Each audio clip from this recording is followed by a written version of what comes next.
Hoje eu entrevistei aqui o Jonas, um empresário que começou a carreira trabalhando em África, no país mais pobre do mundo, fazendo serviços voluntários. Hoje ele é um empresário que saiu de zero para 18 milhões de reais de faturamento em 5 anos e grande parte do que ele ganha, ele destina para projetos sociais no Brasil e em África. De revisor de bula de remédio para uma carreira executiva, onde ele atuou como executivo em 15 países a se tornar empresário, foi uma longa trajetória. E nessa trajetória ele aprendeu algumas coisas que ele dividiu aqui com a gente. Um dos insights que ele trouxe pra gente é: existem mesas que você deveria estar sentado, mas se você não for convidado para essas mesas, você precisa criar a sua e convidar eles para sentar nela. Entre outros aprendizados, ele desmistificou diversas crenças que o empresário tem, como por exemplo, ensinar o que você faz no seu negócio para ter sucesso para outras pessoas. Ele mostrou como isso pode se tornar um meio de alavancagem empresarial. Seja bem-vindo ao EAG Podcast, o podcast do EAG Educação. É isso mesmo, agora o EAG virou EAG Educação. E olha, a gente tá trazendo hoje um convidado super especial, Jonas, meu amigo, mudou para Florianópolis sobre a minha influência. Ele é o cara do desenvolvimento empresarial. Vou ler aqui rapidinho, ó. Ele começou a trajetória na área da saúde e depois seguiu para o desenvolvimento humano e empreendedorismo digital, né? E eu já vou começar fazendo uma pergunta, Jonas. Se apresenta para quem tá assistindo a gente e fala qual que é o teu momento atual da tua carreira e como a gente vai contribuir pro comandante que tá ouvindo a gente agora. É um prazer estar aqui, Marcelo. Comandantes e comandantas, sei lá como que fala no feminino. Eu não sei se tem a variação. Eu acho que comandantes é Já neutro, serve para tanto para mulher como... Mas não é toad.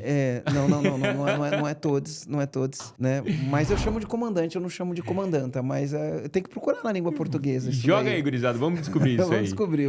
Mas qual Porque que é tinha presidente e presidenta, né? Então, gerou discussão essa parada aí, né, na época. Uma possibilidade, né? A gente já ser cancelado no começo do podcast aqui. Mas meu objetivo aqui hoje é acelerar. Comandanta. Comandantas. Pronto, aí, tá vendo? Aprendi uma agora. Então, comandantes e comandantas, bem-vindos ao podcast. E eu tô aqui para passar os bastidores, né? Que eu trabalhei na indústria farmacêutica, trabalhei em 15 países pela indústria farmacêutica, depois pivotei esse projeto e olhei pro digital, um mercado de escala sem estoque. Então, para os comandantes que estão assistindo aí, meu objetivo é trazer algum insight, algum ensinamento para que eles possam plugar nas suas empresas essas estratégias. Tanto as estratégias da indústria farmacêutica, que eram todas indústrias que faturavam bi por ano, quanto as estratégias do digital que me fizeram sair do zero. Ano passado a gente faturou 18 milhões em 5 anos de crescimento. Então, eu acredito que alguma coisinha vai sair desse caldeirão de hoje. Bora lá, ó, do zero ao 18 milhões de reais de faturamento no digital. E pode parecer, né, 5 anos, né? 5 anos. Agora, tem um negócio que você não sabe. Você sabia? Esses dias eu fiz uma pesquisa no Perplexity para confirmar um número. Uma vez eu ouvi o Tony Robbins falando isso, um treinamento que eu fui fazendo nos Estados Unidos, que ele fala que somente 2% das empresas que existem no mundo faturam mais de 2 milhões de dólares. Ou seja, somente 2% das empresas que existem no mundo faturam mais de 12 milhões de reais, dependendo do câmbio, né? E aí eu fiz uma pesquisa cruzando dados no Perplexity e deu que esse número é 1,5%. Então você está entre o 1,5% das empresas que mais faturam no mundo. 1,5%. E o mais louco de tudo isso, em 5 anos, saindo de CLT, né, de assalariado, e trazendo um processo totalmente escalável. Só que eu acredito que o meu grande segredo ali foi trazer os ensinamentos da indústria farmacêutica. Eu quero saber esses ensinamentos aí, conta pra mim, então. Eu já quero te parabenizar aqui pela empresa. Gente, por favor, venham conhecer presencialmente. Eu falei pra você, cara, eu vim aqui e olhei a indústria farmacêutica aqui em organização, em processo. Na indústria farmacêutica tem a qualidade do ar é 99,9997% de pureza para fazer um medicamento. E aqui tudo no processo e tudo mais. Então, você não é só uma pessoa que fala, né? Você é uma pessoa que vive isso na cultura. Então, EAG aí tá de parabéns e orgulho de estar aqui. Obrigado, cara. Obrigado.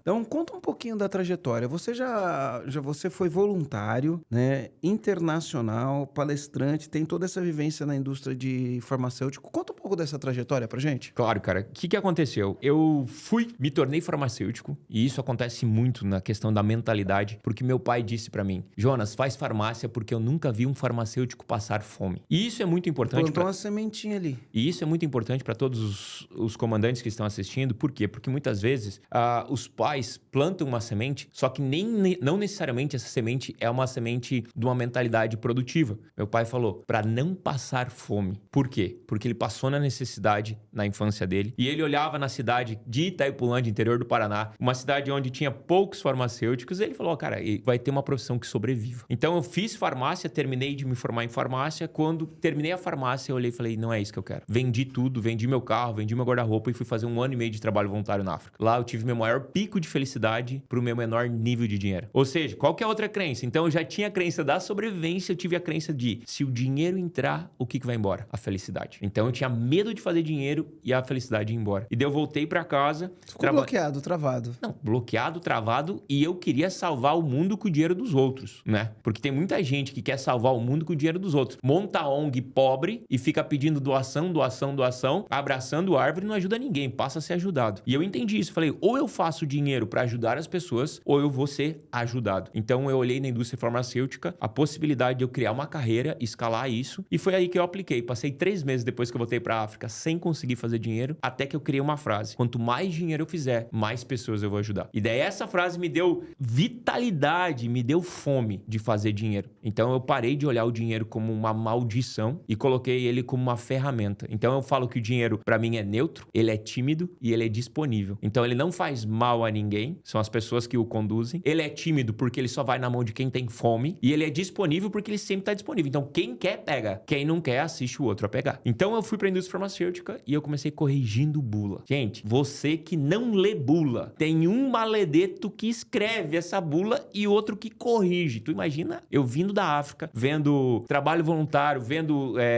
crocodilo, vendo hipopótamo, vendo leão, de repente eu entro numa fábrica que não tem uma janela, começo a trabalhar no almoxarifado corrigindo bula. Eu acordava 4... Trabalho emocionante esse, né? Dava uma vontade de trabalhar, né? Você acordava e falava, nossa, hoje eu vou corrigir uma bula. Que ali que tá o segredo, cara. Ali que tá o segredo. Eu odiava o que eu fazia. E aí? Era um chicote. Só que eu olhava pra carreira e falava, aqui tem crescimento. Se eu fosse ser balconista, eu ia ganhar tipo 3 mil reais. Sacada, hein, comandante? Se eu fosse ser balconista, eu ia ganhar 3 mil reais. Eu escolhi entrar como corrigir bula, analista júnior, né? Eu comecei ganhando 2 mil reais. Então eu optei por ganhar 1.000 reais a menos, porque lá tinha uma coisa que o empresário tem que ter, que é plano de carreira, possibilidade de crescimento e curva de aprendizagem acelerada. Então eu entrei na indústria farmacêutica, eu falei, cara, não importa, eu tenho que entrar. 5 mil colaboradores. Todo dia eu acordava 4 da manhã, eu morava num pensionato, repartia beliche com outros 4 caras, assim, naquele quarto com 4 beliches, um fedor de cueca desgramado, porque todo mundo que morava naquele pensionato tinha empregos mais, né?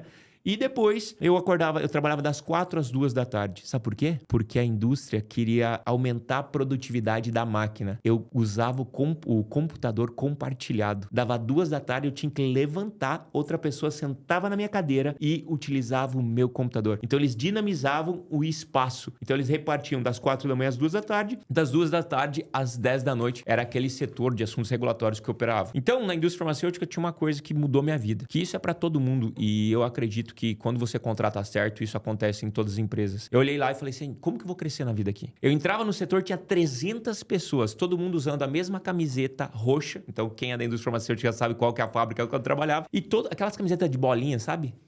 Camiseta velha. Eu falei, cara, como que eu vou crescer aqui? Eu olhei, fiquei sentado... Como eu vou me destacar no meio desse monte de camiseta roxa? Exato. Eu olhei pro CEO e falei, que roupa que o CEO usa? Eu lembro até hoje. O Éder tá lá até hoje. Camisa azul, aquele azul calcinha, sabe aquele azul clarinho?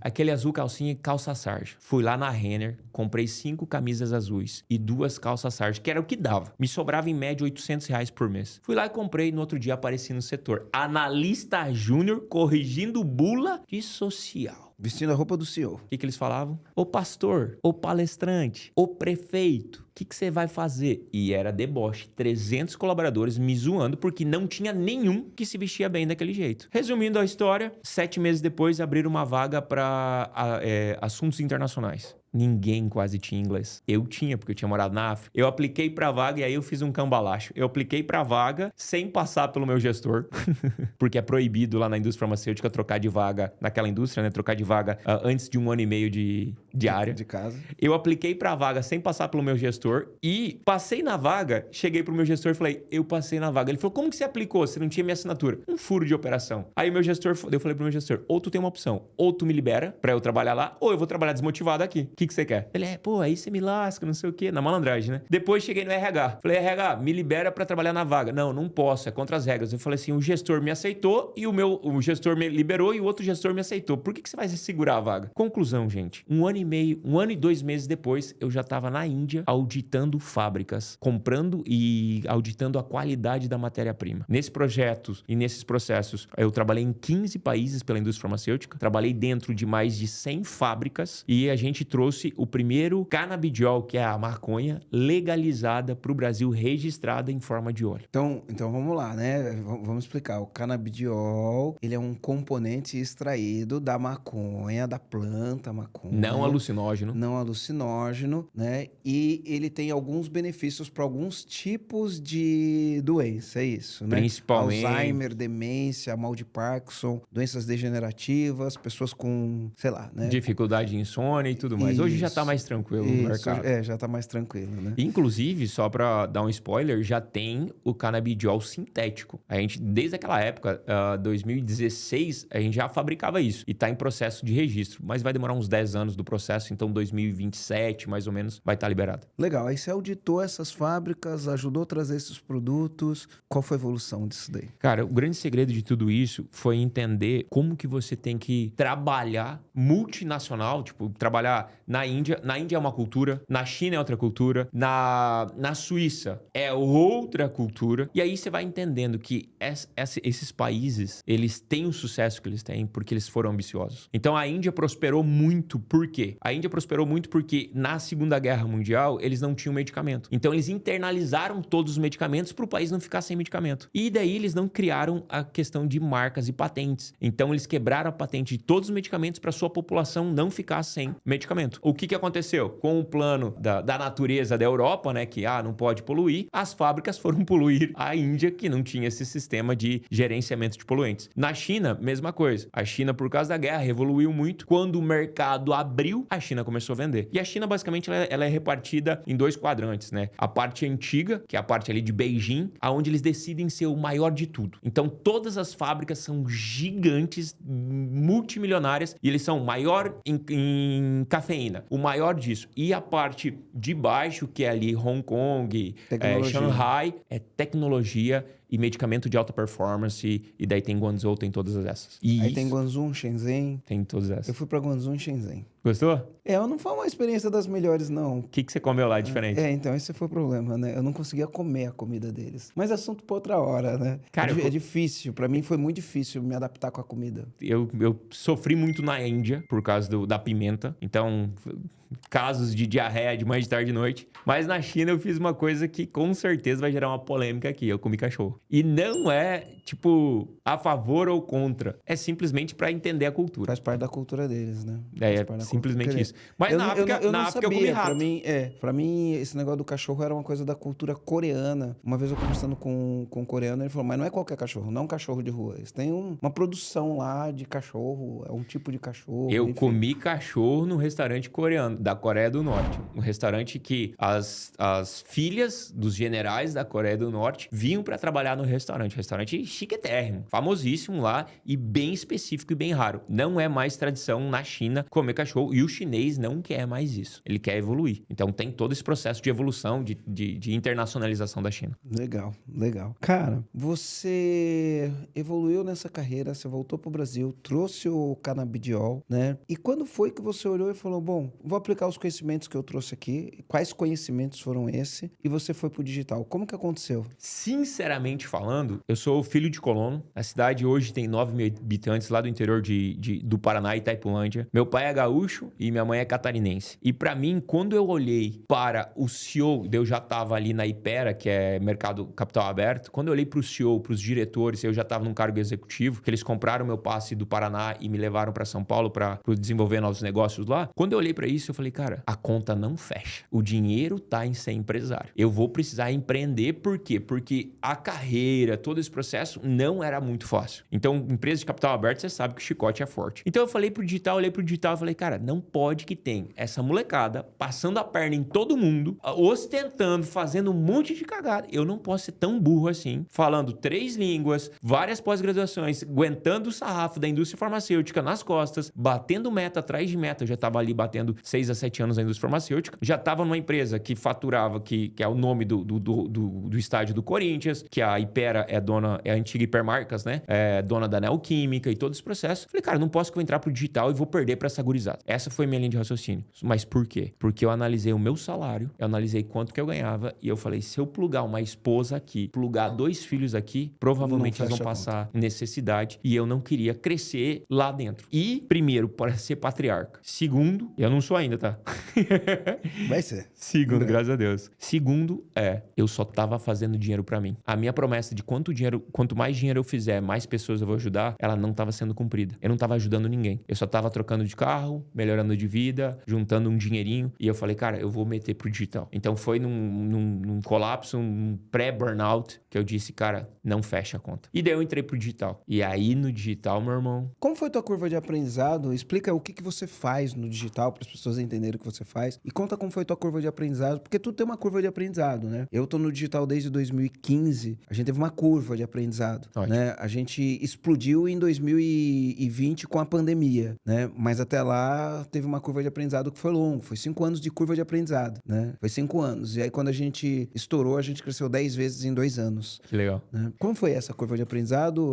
O que você faz hoje? Como foi... Ótimo. Aí da estreia até os 18 milhões. O que aconteceu? Eu pedi demissão. No que eu pedi demissão, eu olhei pro mercado e falei, o que eu sei fazer? Eu sei fazer oratória. Vou ensinar as pessoas a se comunicar. Aí comecei a montar, fiz em Brusque, fiz em Floripa, fiz em São Paulo. Só que aí a conta não fechava. Por quê? Porque alugar local, dar cursinho aqui, se locomover. E eu vi que eu tava construindo algo aonde que eu tinha que ir presencial. E meu sonho era morar na praia, meu sonho era ter aquela liberdade que eu via que o digital tinha. E daí meus amigos começaram a falar, cara, como que tu vende tão bem isso? Me ensina a vender isso. Eu falei, cara, passa o portal, faz o Pix. E daí eu comecei a dar mentoria pra eles, ensinando o meu modelo de negócio. E eu comecei... E o teu modelo de negócio era fazer evento presencial... rodar tráfego pago, vender ingresso e depois vender mentorias. E aí eu comecei a olhar e entender que eu era muito bom em vender mentorias. Vamos lá, devagar. Pra mim, você tá falando, eu tô entendendo tudo. Mas quem não é do digital...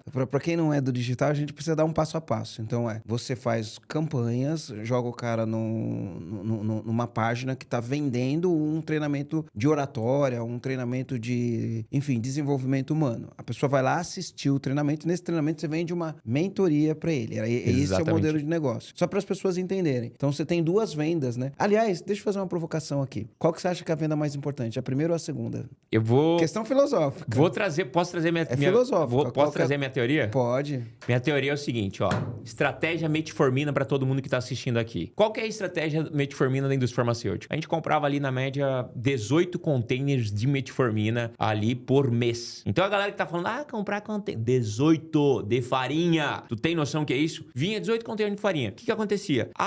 Vamos colocar, tinha 5 fábricas lá, 5 áreas de fabril. Essa metformina, ela era vendida para as farmácias a 80 centavos. O custo operacional dela era 90. Tinha o quê? 10 centavos de prejuízo. 18 containers vezes 10 centavos de prejuízo por produto é um negócio bizarro de prejuízo. Só que o que acontece? Quem compra metformina é o quê? Diabético. Diabético que compra metformina da caixinha roxa, quando ele vai comprar... Diabético compra o quê também? Quando ele compra a caixinha, ele compra a bisnaga para as pernas para os outros processos. Quem compra a caixinha roxa, compra a bisnaga roxa. Então, essa metformina de 80 centavos rodando a 10 centavos de prejuízo, ela fazia 2 coisas. Diluía custo operacional da empresa, então a parte fabril, e a bisnaga tava o lucro. Então, quando eu vim pro digital, eu falei, cara, eu vou meter a estratégia de metformina. Qual que é a estratégia de metformina? Zerar meu CAC, adquirir o cliente e no meu segundo produto, eu vou tirar o meu lucro. Então, eu quero crescer rápido, vou dar o win, ou eu quero ser moroso e já encher meu bolso do começo, meio e fim. Como eu não tinha um pardal para dar água, não sou casado, não tenho filho, não tenho nada, eu falei, qual que é o pior cenário? O pior cenário é fazer montinho, montão, reinvestimento e escalar rápido, ou eu vou pegar e devagarinho, trocando de de carro, trocando de casa, trocando de brusinha, que o povo fica trocando de cortina, um monte de coisa, ou eu vou fazer montinho,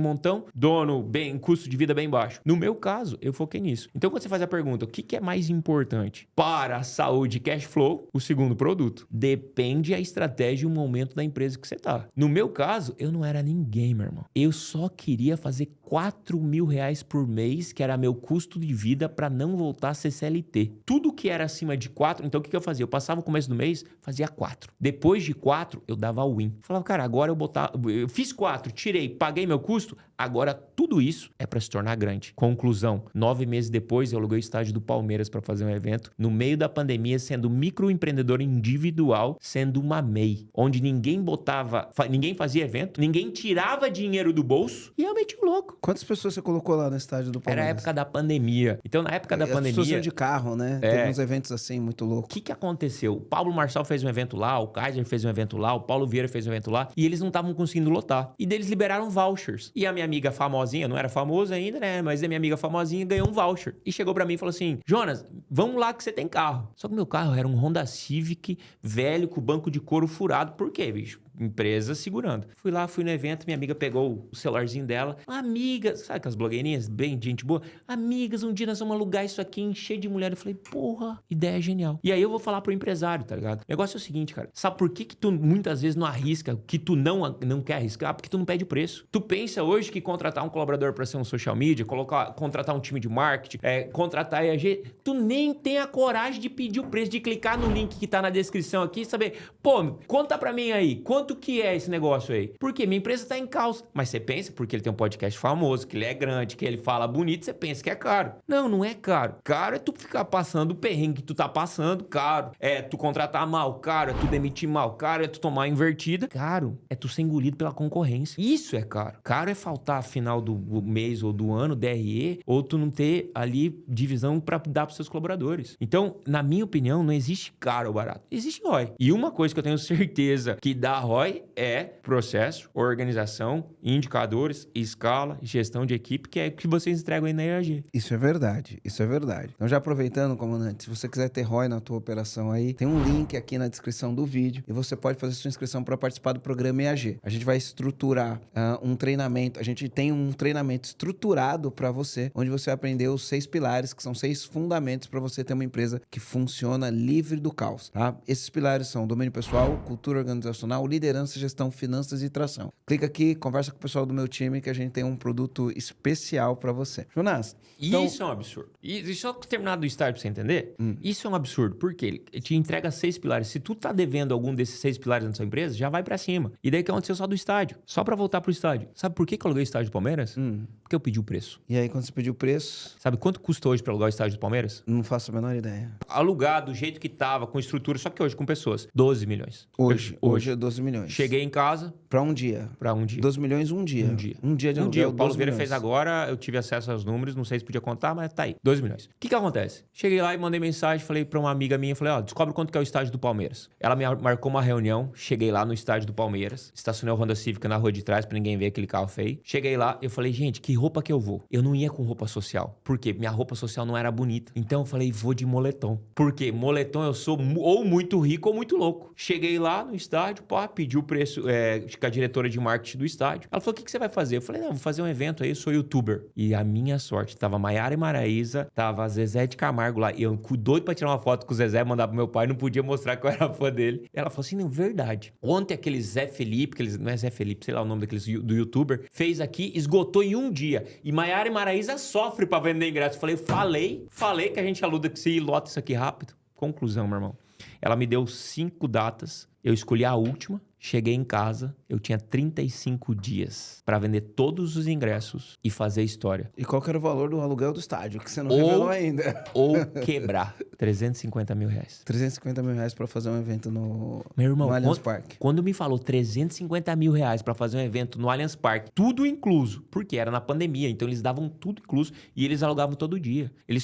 Foi o único estádio do Brasil que fez dinheiro na pandemia e reutilizou a estrutura mesmo não podendo. Cara, eu cheguei em casa, assinei um contrato desse tamanho, não tinha nem advogado pra ler, vou ler pra quê? Uma MEI, falei, cara, quem que tá com medo aqui? Eu? Eu falei, eu não sou louco, eu tenho uma MEI. Louco é o Palmeiras alugar pra minha MEI. Entendeu? Eu inverti a polaridade. E eu sempre falo isso pros empresários. Cara, joga o cagaço pro lado de lá. Inverte a polaridade. Porque muitas vezes a gente tem medo de crescer, porque a gente fica com as crenças antigas, fica com a mentalidade antiga, fica se preocupando com tudo aquilo e vem um outro do lado que fala mais alto, porque ninguém compra do melhor e sim do que mais aparece, fala mais alto e te engole. Então, conclusão, aluguei o estádio Palmeiras, fiz um evento sensacional, fiz um payback lá que dava, deu lucro o estádio, a portaria 100%, eu comecei a realizar minha promessa. Doei 100% da portaria para a África. No ano seguinte, eu fiz um evento que a gente chamou de Criança Esperança do Digital, que o meu objetivo era arrecadar e doar R$1 milhão.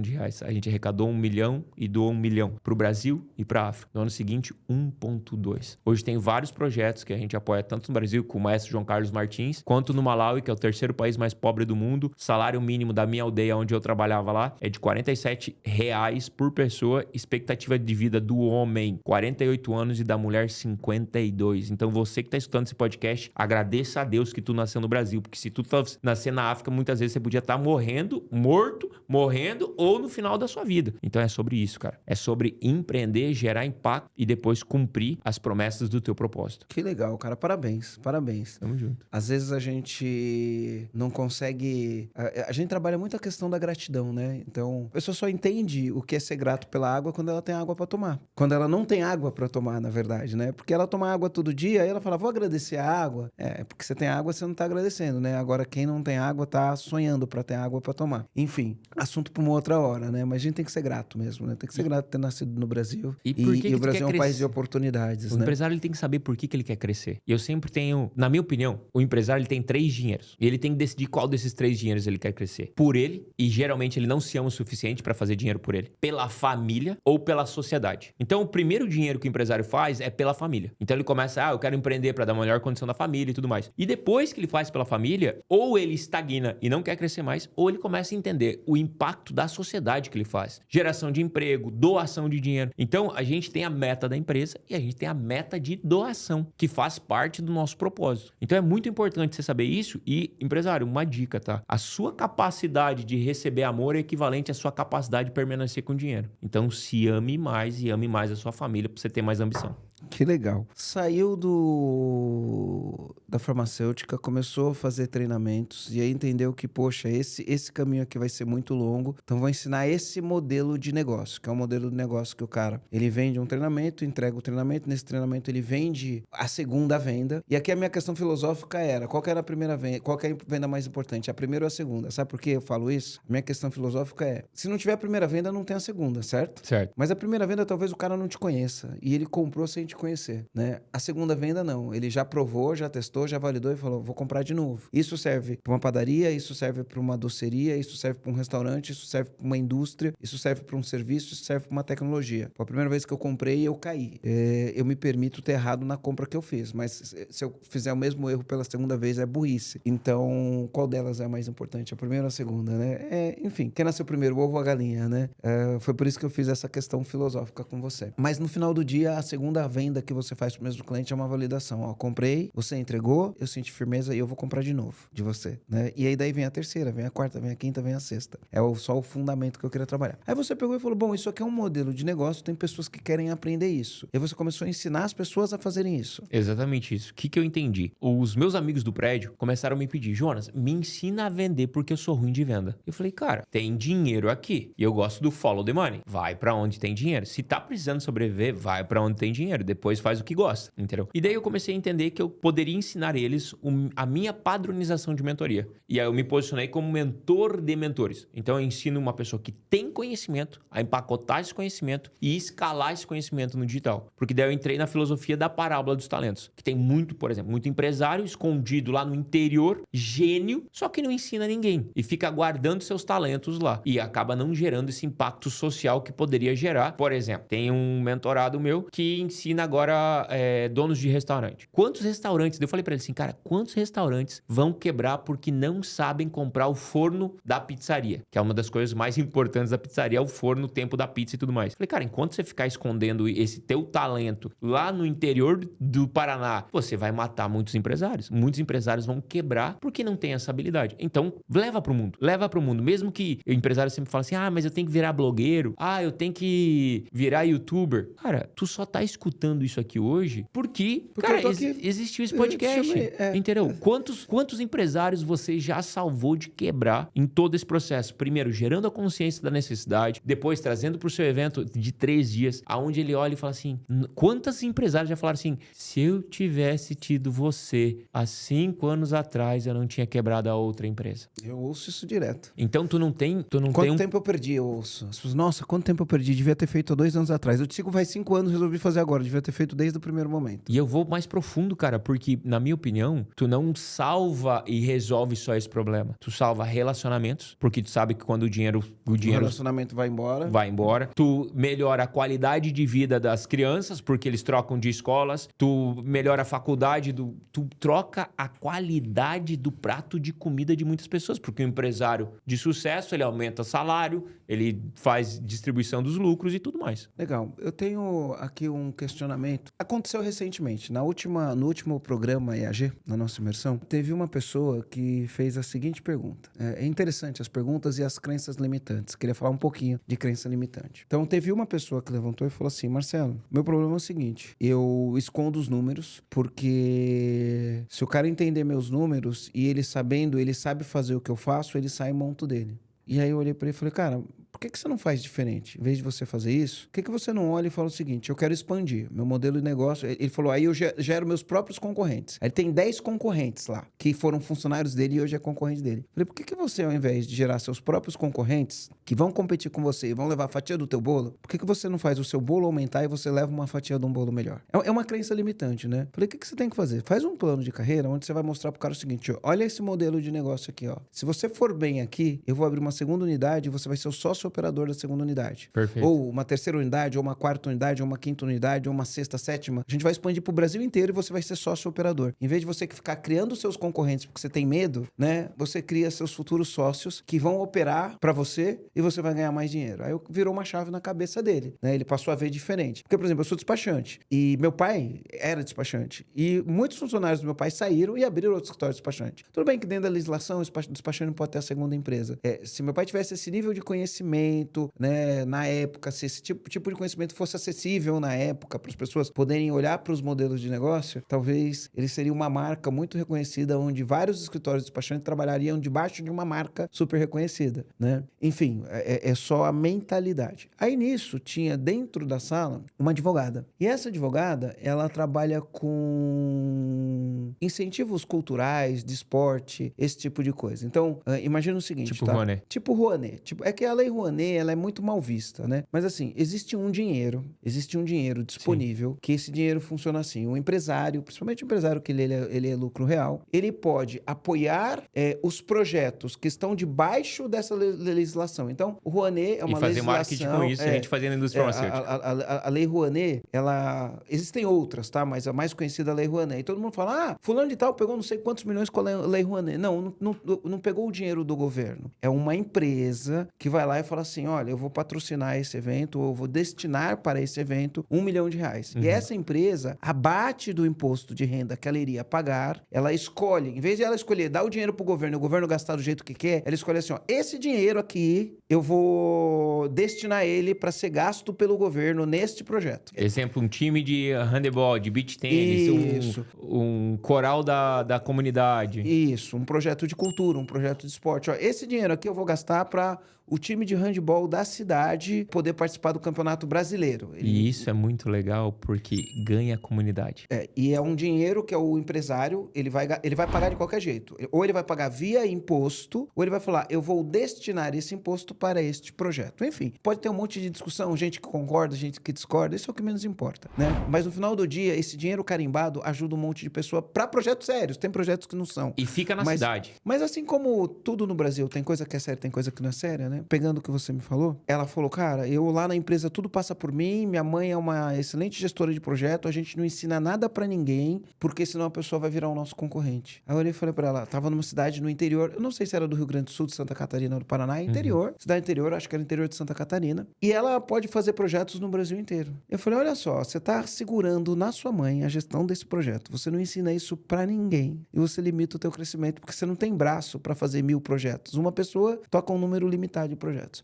Agora, e se você ensina isso pras pessoas? Para que pessoas consigam tocar esses projetos, né? E de repente essas pessoas que vão tocar esses projetos vão usar a tua marca e por usar a tua marca ou por usar, enfim, né? Elas possam te pagar um royalties por causa disso. Sim. Você cresce muito mais rápido, vai ter muito mais gente sendo beneficiada. Esses dinheiros vão ter a destinação que o empresário quer dar, não que o governo quer dar, porque o empresário escolhe para onde ele vai destinar o dinheiro dele e você vai atender muito mais gente dentro do teu projeto. Aí, pum, virou uma chave. Tô contando toda essa história porque o que você falou para mim é parecido, né? Exatamente. Você falou, pô, por que eu vou ensinar meu modelo de negócio para os outros? Ó, Né? e sempre tem uma decisão. Quais são os benefícios sobre isso que você está falando? Primeiro, por exemplo, eu tenho a Bruna Esquifina lá do Rio Grande do Sul. Ela ensina a ganhar licitação sem concorrer à licitação. Então, tem como você entrar, você se enquadrar e vender para a prefeitura sem participar de licitação, que é um modelo de contrato. Ela fez exatamente isso. Ela atendia o Rio Grande do Sul. Ela se posicionou no mercado como mentora disso. Ela mentora os empresários a ganhar esse tipo de licitação. O que acontece? Outras pessoas aprendem e querem se tornar a mesma coisa que ela. Só que o que acontece? Ninguém tem a experiência, a amabilidade. Então, ela entra como parceria. Então, ela fica a mentora dessas pessoas e ainda ganha no final um FII. Por quê? Porque ela sabe o contrato certinho, ela sabe como conversar com o prefeito, como conversar com o empresário, para não ter essa competição, que é uma licitação livre de contrato, para fazer isso. Até quiser seguir ali,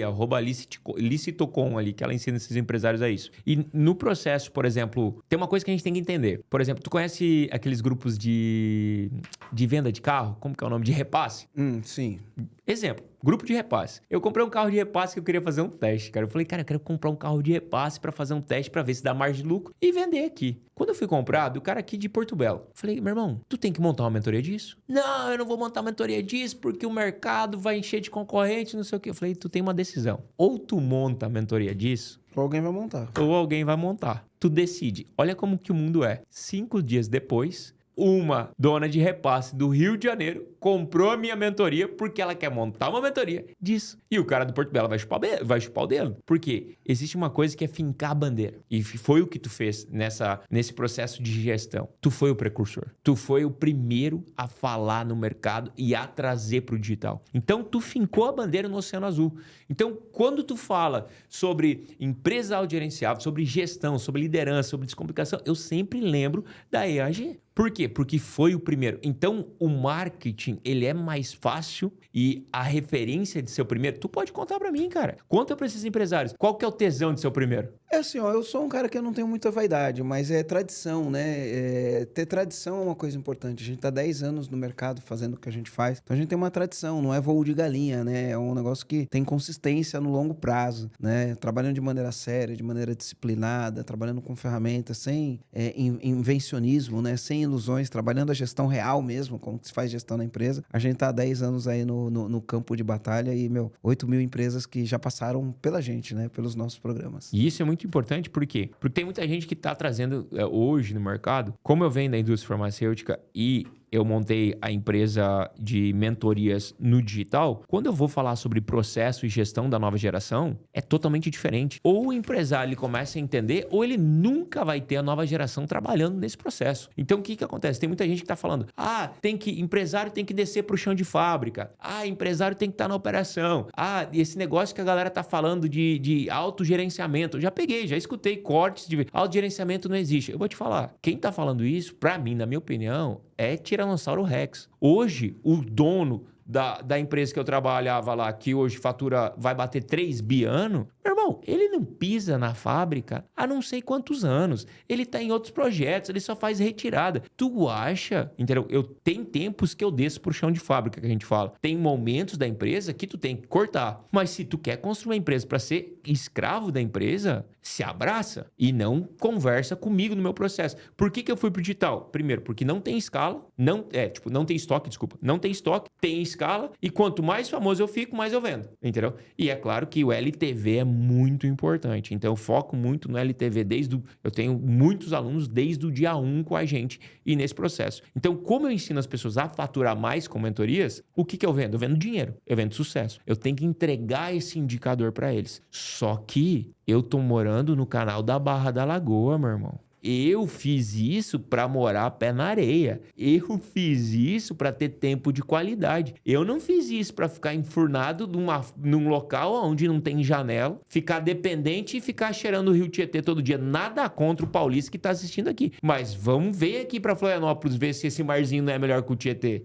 Você entendeu? Ô Jonas, nesse teu método que você fez, onde você ensina as pessoas a utilizar o conhecimento. Então, por exemplo, o dono da padaria pode mentorar outros donos de padaria. E tem um de Balneário Camboriú. O dono de uma indústria metal mecânica, ele pode mentorar outros donos de indústria de metal mecânico. E assim por diante. Um DJ pode ensinar outras pessoas a serem DJ e ganhar dinheiro sendo DJ. E outras coisas, qualquer coisa que a gente pode imaginar. Na tua metodologia, quais são os pilares e os fundamentos que faz com que os caras entrem em ação rápido e consigam ter resultados rápidos? Cara, primeira coisa que ele tem que entender é que o conhecimento dele é celebrado na internet. O dono de uma padaria, tem um dono da padaria ali de Balneário Camboriú, inclusive ele tem um filho adotivo da África, e é ali que a gente se conectou. Ele tem uma padaria de sucesso lá em Balneário Camboriú. Quando ele chegou, ele falou assim, cara, dono de padaria, dá pra montar mentoria? Eu falei, cara, eu nunca montei pra um dono de padaria. Só que a minha metodologia, que a gente pluga e cria uma empresa de mentoria, porque eu não tenho um produto digital. Cara, 18 milhões, 35 colaboradores, nossa margem foi 56%. Dá para considerar uma empresa, né? Então, nesse processo, eu falei, cara, eu vou te ensinar a montar uma empresa. Tu vai ficar 1 ano conosco, e daí tem essa curva de aprendizagem. Tu vai ter que, ou uma colaboradora, fazer as pazes com a internet, entender que ali tá a tua escala, e a gente vai se comunicar todo dia sobre as dores e as soluções desses outros donos de padaria. Então, na metodologia, primeiro, a gente cria um produto de entrada e é uma mentoria. Geralmente, essa mentoria tem um acompanhamento ali de 2 meses para o empresário. Daí, depois, vai para uma mentoria anual. Por que eu gosto tanto da mentoria anual? Porque aí você cria lastro, você cria um LTV, você acompanha essa pessoa. E na nossa metodologia, ela é muito clara. Por quê? Porque qualquer pessoa que tu tem um conhecimento aqui, tu pode ensinar todo mundo que tem aquela necessidade abaixo. Tu pode ensinar a mesma pessoa que tem o mesmo conhecimento, só que ele não é organizado. E tu pode ensinar uma pessoa que tem mais conhecimento que você naquilo e ele compra a tua mentoria só para fazer algum ajuste fino, para ter algum insight sobre aquilo. Entendeu? Por exemplo, o VP lá do Ozempic. Cara, eu nunca fui VP. Por que um VP comprou minha mentoria? Porque a linguagem que a gente usa é importante. Vice-presidente. Né? O vice-presidente.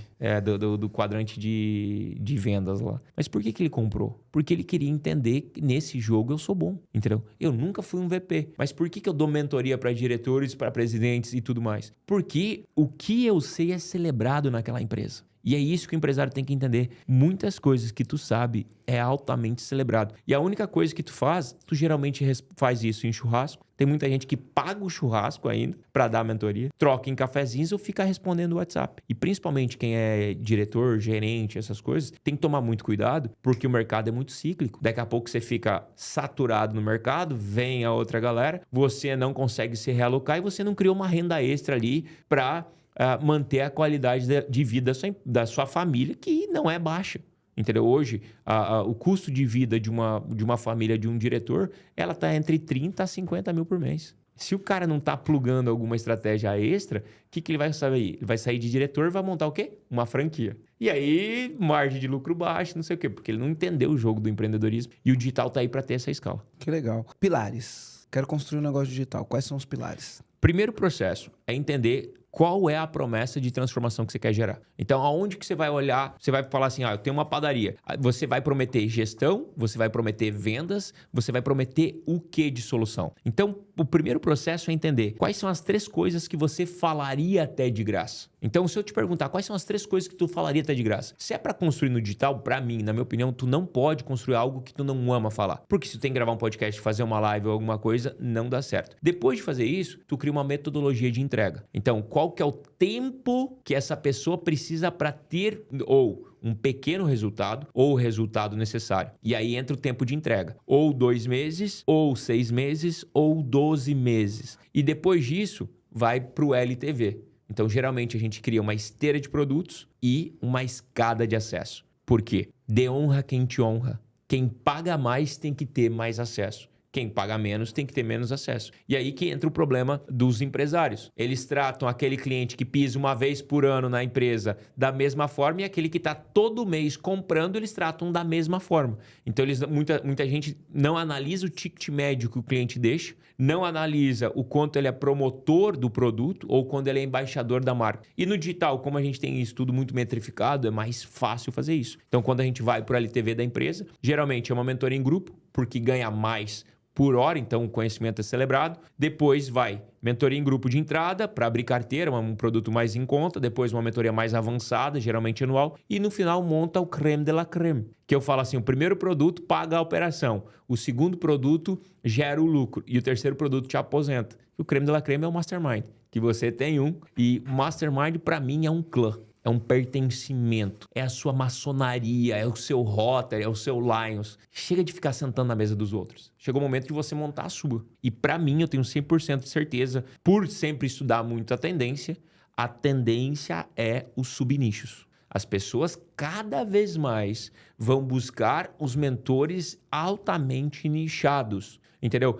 Eu quero montar um despachante. Eu vou buscar o Jonas, que ensina mentoria, ou vou buscar um mentor de despachante. Quero montar uma barbearia, porque quem vende mentoria de barbearia vende muito. Tem aquele mentor de barbearias de assinatura. Quero montar um salão de beleza, quero montar uma mecânica. Por quê, cara? Você contrata um cara, você paga lá 10, 20, 50 mil...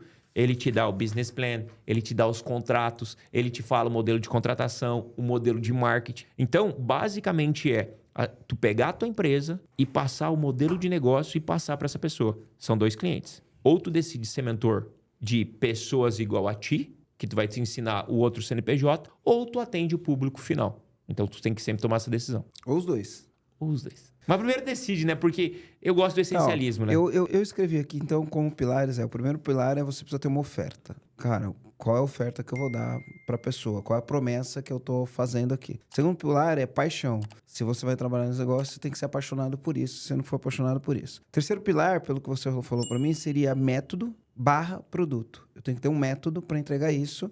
E eu entrego esse método num produto, que é o primeiro produto que eu vendo. E o método é importante porque você se torna a fonte. Porque foi você que criou o método. Entendeu? Né? Aí, depois do método, você tem que ter novos produtos para vender para o mesmo cliente com mais valor. É isso. Sempre escada de valor. Então, o cliente entra, ele vai subindo nesse processo. 2 coisas importantes nisso, e obrigado por fazer isso. O cara é mais organizado que eu. O que acontece? 2 coisas. Brasileiro é acostumado a ser ponte e não a fonte. O que é ser ponte? Cara, quantas vezes tu vai num curso, o cara fala assim, não, porque aqui o que eu faço é do fulano de tal. Europeu, Estados Unidos, alemão, indiano, sempre é o da gringa. Eu falei, não, nós vamos mudar esse negócio. Santo de casa faz milagre sim. Brasileiro vai parar de ser ponte, vai ser fonte. Então, primeiro passo, parar de idolatrar pessoas de fora. Segundo passo, cria seu método interno. Porque, cara, a gringaiada não sabe o gingado brasileiro. Então, cria seu método interno. Dê nome para isso. Reescreva o vocabulário para não compartilhar as fontes. Porque senão, né? Quantas pessoas você vai e o cara fala assim, não, o que eu vou te ensinar aqui é baseado no livro do fulano de tal. Pronto, já vou pro livro Startup Enxuta, por exemplo. E já pulo o cara e já vou para a fonte. Então o dinheiro não fica contigo. E empresário, você tem que entender uma coisa. Quanto mais famoso tu ficar, mais dinheiro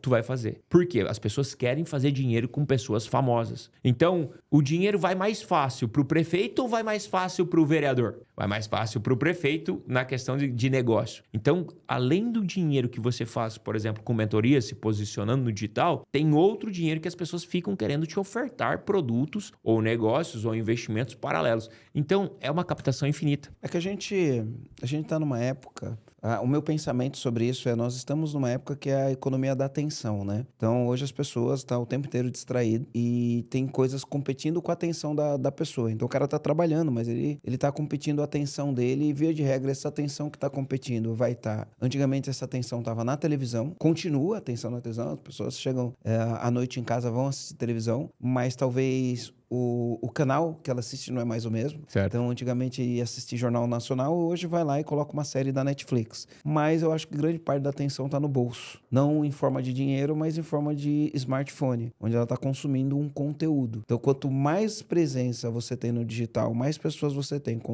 consumindo o teu conteúdo, né? Mais você abre as possibilidades de você fazer dinheiro. Não só vendendo produtos, mas fazendo negócios, associações de marca, enfim, parcerias e tudo mais. Mas eu preciso avisar você, antes de mais nada, para você que está assistindo a gente, Jonas, eu não sei qual que é a tua experiência com isso, né? Quanto mais você cresce, principalmente quando você utiliza as mídias digitais, YouTube, igual a gente tem 500 e poucos mil seguidores no YouTube, no meu Instagram tem 700 e tantos mil, no do EAG tem 400 e tantos mil, no Spotify tem, sei lá, 100 e tantos mil, quase 200 mil pessoas que seguem a gente no Spotify. O que aparece toda hora quando a gente cria isso, então você precisa olhar para isso também, né? Você tem todos os ônus, mas também tem os bônus, né? Eu queria saber qual que é a tua experiência com isso. Meu, é todo santo dia, sem exceção. Eu sei que tu vai falar. É todo dia, todo dia, todo dia. Inclusive de sábado e domingo e de feriado, tá? Vem alguém falando que vai me deixar rico. E normalmente esse alguém é alguém que não ficou rico, falando pra mim, o que eu tenho aqui vai fazer você colocar 1 milhão por mês no bolso. A primeira pergunta que eu faço é, você põe 1 milhão por mês no bolso? Então todo mundo chega com o negócio. Enfim, como que eu tô hoje? Qual que é o meu momento hoje? Eu ouvi várias dessas pessoas. Dei meu tempo, que é o meu ativo mais precioso, pra várias dessas pessoas. Aliás, eu comprei coisas de várias dessas pessoas. 85%, 89% das coisas que eu comprei dessas pessoas que querem fazer parceria comigo, porque quer atingir minha base de clientes, minha base de seguidores, minha base, todas as bases que eu tenho. 80% dessas pessoas que me venderam algo não me entregaram. Então tem gente que promete e não entrega, né? E aí hoje eu sou bem seletivo. Eu não dou minha agenda para todo mundo. A minha agenda ela é cara, né? Aliás, se você estiver me ouvindo aí, seja mais inteligente. As pessoas chegam com promessa, eu só faço uma pergunta. Me explica detalhadamente o que você faz. Então as pessoas entram ou mandam no Instagram, ou acessa minha secretária, ou vai no meu site e aí fala, eu tenho uma proposta de parceria. Aí eu... falou essa palavra, aí eu só falo assim, explica detalhadamente o que você faz. As pessoas não têm a capacidade de explicar detalhadamente o que faz. Essas pessoas que não conseguem me explicar detalhadamente o que faz, não vão ter a minha atenção. Porque é tanta gente fazendo um monte de promessa, né? Outro dia um cara mandou uma mensagem pra mim, falei, cara, me explica detalhadamente o que faz. Em vez de ele me explicar o que ele faz, pra eu dar ouvido pra ele, ele falou assim, ei, no que você faz, você garante que a pessoa vai ter resultado? Não. Bom, esse daí nunca mais vai ter minha atenção. Eu garanto. A pessoa que faz o meu treinamento, se ela não tiver resultado, eu devolvo o dinheiro dela. Eu garanto. Então, ele fez uma pergunta idiota pra mim. E aí eu não dei mais ouvido pra ele. Porque o que eu queria saber é o que você faz. E ele não consegue explicar pra mim o que você faz, né? As pessoas só começam, não, eu preciso de uma reunião. Hoje eu tô assim. Minha secretária tem um comando, né? O comando é o seguinte. A parceria que você quer fazer, o Marcelo precisa fazer um Pix pra tua conta? Porque se você tá querendo que o Marcelo faça um Pix pra tua conta, isso não é parceria. Você quer vender pra ele. Ele não tem interesse em comprar nada no momento, tá? Tá padronizada a mensagem. Tá padronizada a mensagem. A parceria que as pessoas... Eu quero fazer parceria com você. A parceria é... Ele quer chegar aqui e quer que você faça um Pix pra conta dele. Isso é parceria. Eu entro com uma promessa e você entra com dinheiro. É a parceria das pessoas. Que as pessoas querem fazer comigo. Normalmente é assim. Então, você que for pro digital, toma cuidado que isso vai acontecer com você também. E eu falo isso com humildade. Eu não falo isso com arrogância, não. Né?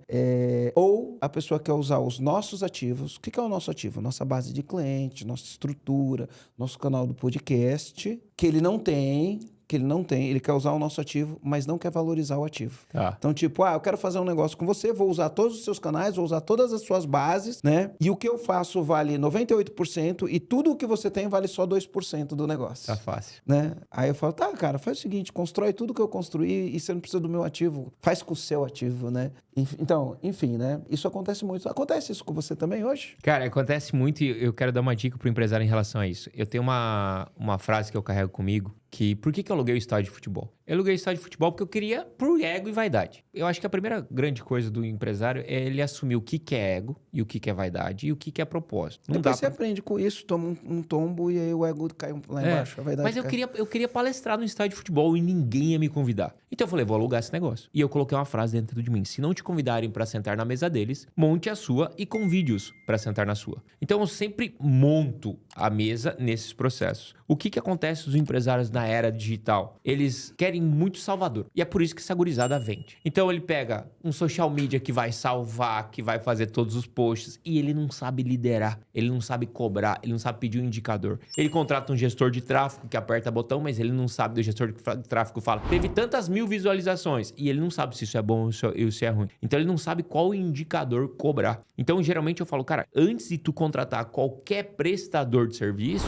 aprenda qual que é o escopo de cobrança dele. Então contrate um mentor que te treine isso, que te ensine isso, como cobrar indicador. Porque não tem como ser passado a perna se você souber liderar e contratar. E na era digital, eu não sei como que é a visão da galera e por que ela é diferente, que um telefonista, eles sabem como que tem que fazer, um recepcionista, eles sabem o que tem que fazer. Aí chega no gestor de tráfego, chega no social media, ele fala, me salva, eu quero ter seguidor. E não, isso é métrica de vaidade. No meu caso, o que acontece?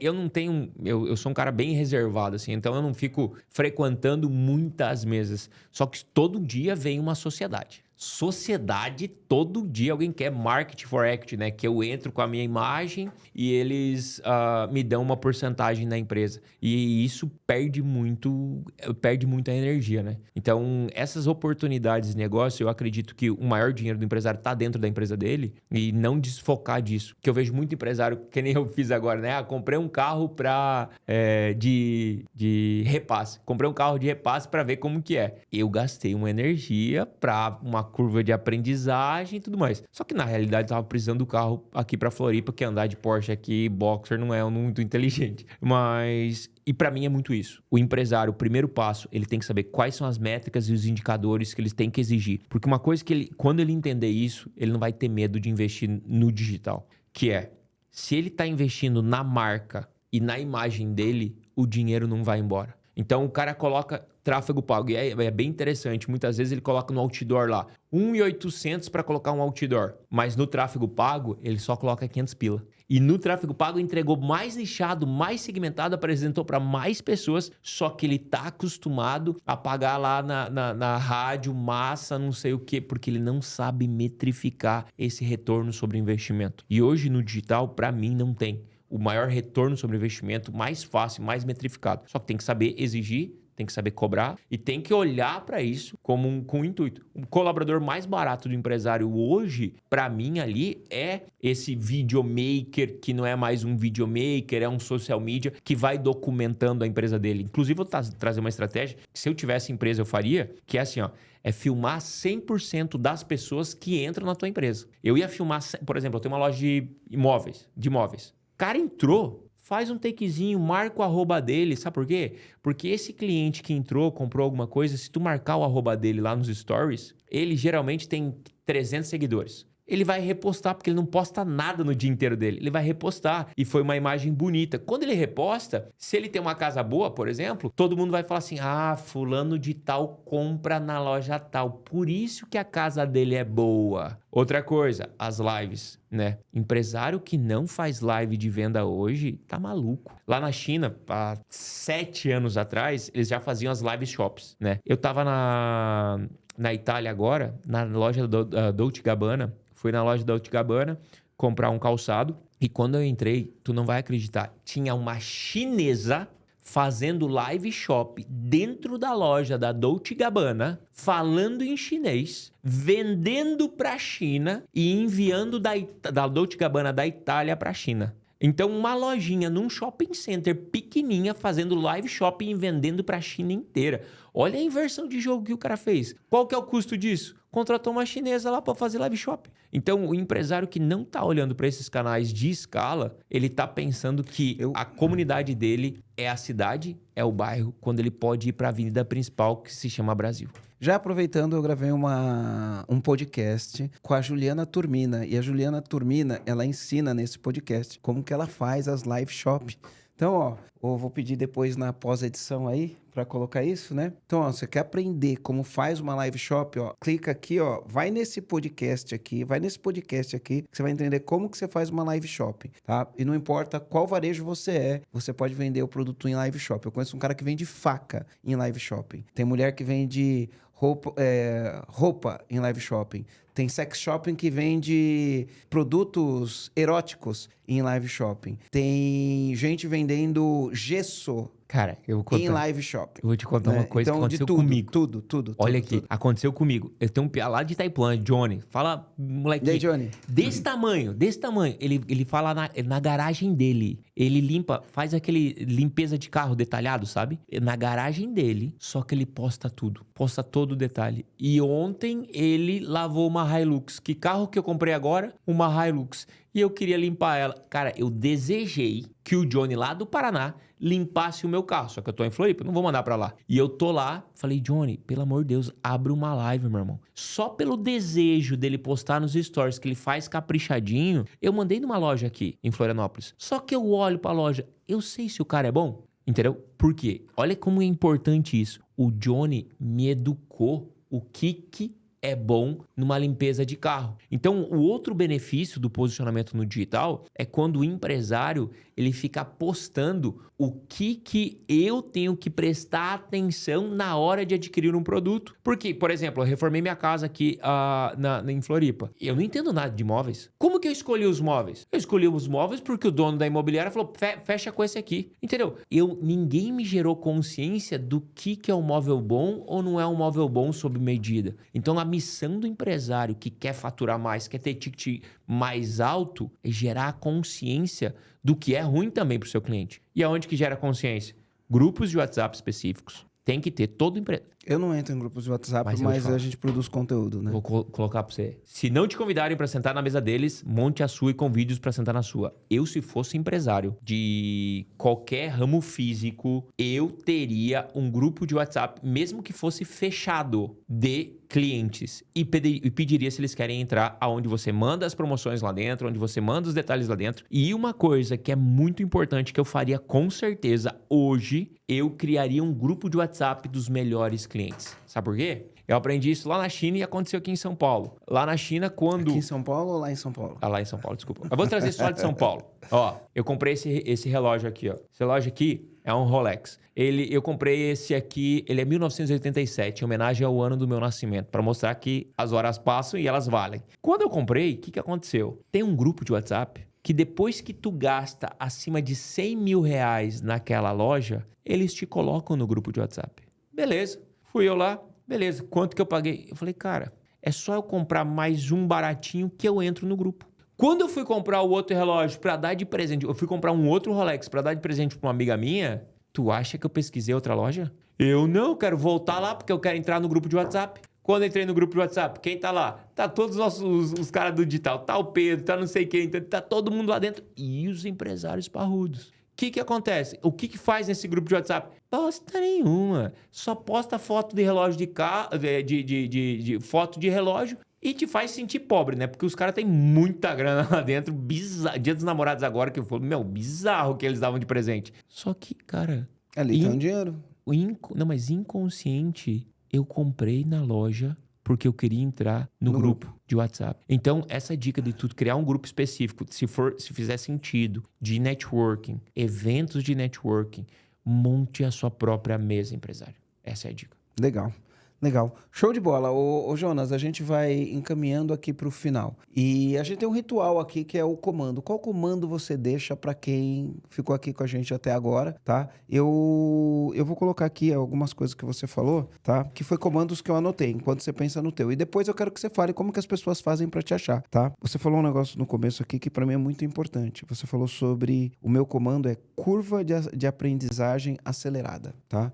Procura acelerar a sua curva de aprendizagem. Tudo que você vai fazer tem uma curva de aprendizagem, mas acelerar a sua curva de aprendizagem. Como que você faz para acelerar sua curva de aprendizagem, né? É você ter alguém que já fez, que te mostra o caminho, né? Ao invés de você ficar no acerto e erro, você procura alguém que te mostra o caminho para você ter uma curva de aprendizagem acelerada. Esse é o meu comando. Qual que é o teu comando? Para mim, eu acredito que você tem o potencial de transformar as vidas com o conhecimento que você já possui. Então, para de enterrar o seu conhecimento e comece a compartilhar seu conhecimento. O conhecimento através da sua loja, o conhecimento através dos seus produtos, o conhecimento através da sua mentoria. Erra rápido, mas erra onde tem escala. E sempre olhe para isso. Porque quando você olhar para o pior cenário, você não vai ver tanto o pior cenário assim. É muito mais medo e antecipação de futuro. Então você tem que entender uma coisa muito forte na sua vida. Legado se constrói em vida. Então anota aí, com quantos anos você vai morrer? Ah, vou morrer com 85, vou morrer com 90, vou morrer com 100. E faz o cálculo da idade que tu tem para quantos anos tu vai morrer e que história tu quer construir em vida. A gente veio aqui para fazer história. Tudo que a gente está fazendo nesse processo é consequência. Então, vamos fazer história, vamos realizar nossos sonhos, vamos construir um legado e, principalmente, cara, prospere com propósito e tenha meta de doação, que isso vai mudar teu jogo. Meta de doação, tá aí, um comando. Tem a meta de doação, né? Dar de volta. Eu tenho uma coisa, uma crença minha, porque o que eu falo para os empresários, né? Eu acho que a gente só vai construir uma nação rica se as pequenas empresas ficarem grandes. Se as pequenas empresas ficarem ricas, a gente constrói riqueza, né? Todos os países que ficaram ricos é porque tinham pequenas empresas que se tornaram grandes empresas, né? Por isso que eles ficaram ricos. E você só distribui riqueza se você produz riqueza. Não tem outro jeito de distribuir riqueza. Tem que produzir para distribuir. Não tem como distribuir se não for produzida riqueza. Então, você que é empresário e que você quer ficar rico, tem o seguinte, você vai produzir riqueza, mas essa riqueza precisa ser distribuída também. Não em forma de impostos para ser usado do jeito errado, né? Mas a gente pode distribuir essa riqueza com doação ou, enfim, né? Devolver um pouquinho daquilo que a gente foi abençoado. E melhorar o dízimo também, né, cara? Que a gente empresário muitas vezes tem mão de vaca no dízimo. Meu arroba Jonas KZK. Vai lá no Instagram, fala que assistiu, dá seu feedback, que a gente conversa mais. É isso aí, Jonas. Obrigado, cara. Obrigado mesmo. Parabéns aí pelo sucesso, pela trajetória. Tamo junto. É isso aí, comandante. Valeu.